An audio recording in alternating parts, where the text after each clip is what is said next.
Good morning. Hello, everyone. My name is Leonora Estrada, and I am a certified Feng Shui practitioner from the Feng Shui Research Center.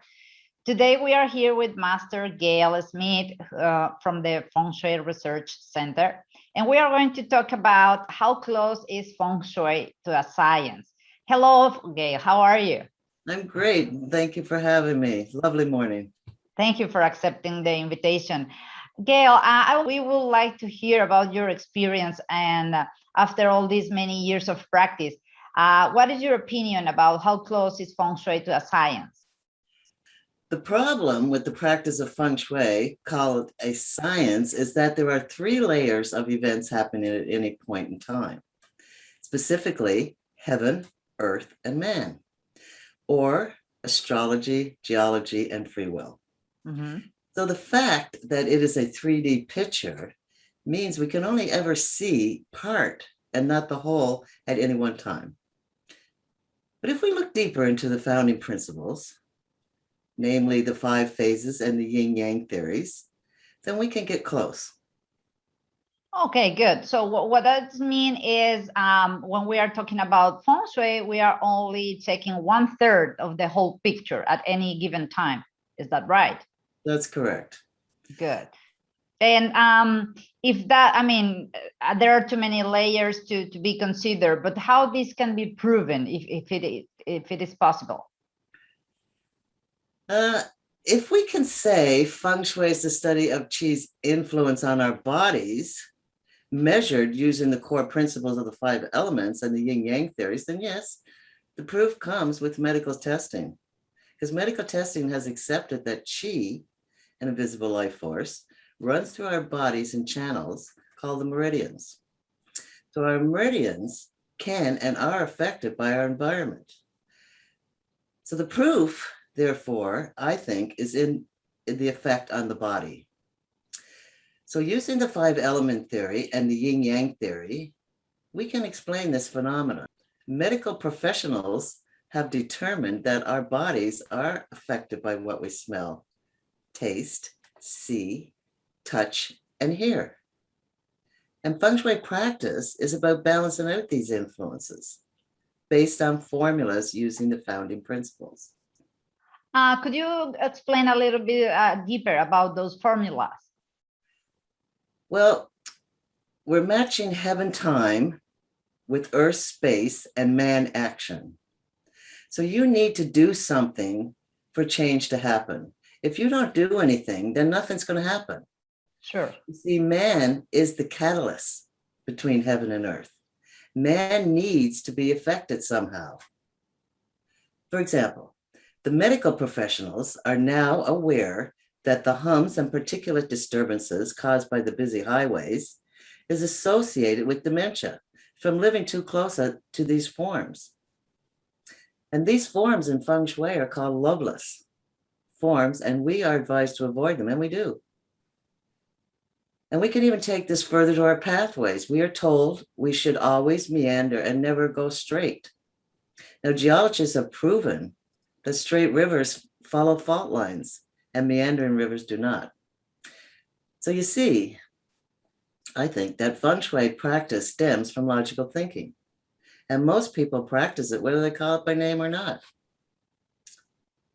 Where Feng Shui falls short and falls into this pseudo category is the way it is marketed and sold as something magical, which couldn't be further from the truth. In simplest terms, Feng Shui is just a way of life. We're using a calendar based on the 5 phases. Then we're following simple calculations, which plan reasonable and dependable results. That's great. So it does make sense. And so basically, many of us unconsciously are practicing Feng Shui because a part of it is just common sense. Is it? That's right. And when you mention about what we see, what we touch, etc., so that is when the coloring part comes into the Feng Shui practice, because the colors are going to affect people in different ways. So that's why we kind of modify or manipulate the energy by using colors or materials, exactly. Right? Yeah, you got that right on. Now let's look at the Feng Shui. It's a 5-element publication, and it's been around since the time of the Yellow Emperor, or 2600 BC, I believe, is what they're saying, but who knows, right? The magazine is loosely translated, though, as the Book of Many Things, or we all know it as the Farmer's Almanac here in the West. Now, this annual commission publication observes the movements of the sun, the moon, and the stars using the theories of the 5-element phases and the yin-yang relativity. The observations are then put into a calendar form to help people visually see, measure, predict what, where, and when to plant for best harvest. It also predicts which activities are better on which days. It even predicts annual events.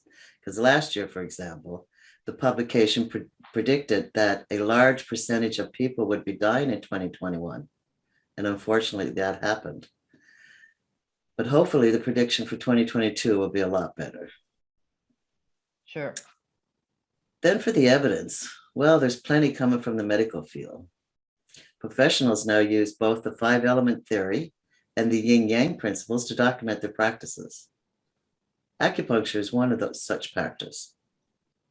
This procedure can successfully treat bodily alignments based on the same founding principles.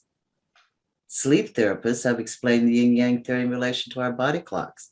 They have determined that we need both night and daytime balance. We see this 1-hour daytime savings time adjustment that we are put through every year. And reports show that this affects the balance and causes severe mental stress for very many of us. Okay, so that makes sense, and that resonates with the circadian cycle, isn't it? Where all the organs require a couple of hours to reset themselves for the next 24 hours, and pretty much also to when you mention about the daylight saving time. When we are jet lagged, we all experience that that pressure on the body on how is it trying to catch it up with the schedule. So it's pretty much related to that, is it? Exactly, yes. So we have these dedicated yin sleep and yang activities that we have to do each day. As a matter of fact, you can even extend that seasonally.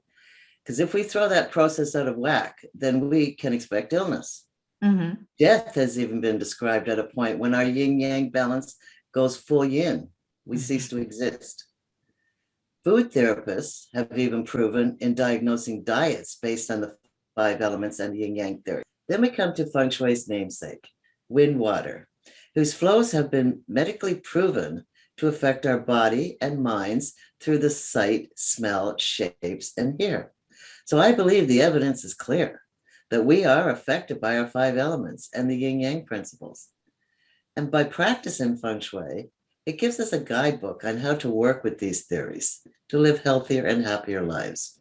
This is the practice of Feng Shui, and this is why it is close to science, in my opinion. Thank you, Gayle. That was awesome. Thank you for joining us today and for sharing all your insight and out of your many years of practice with us. Looking forward to see you again in our next edition.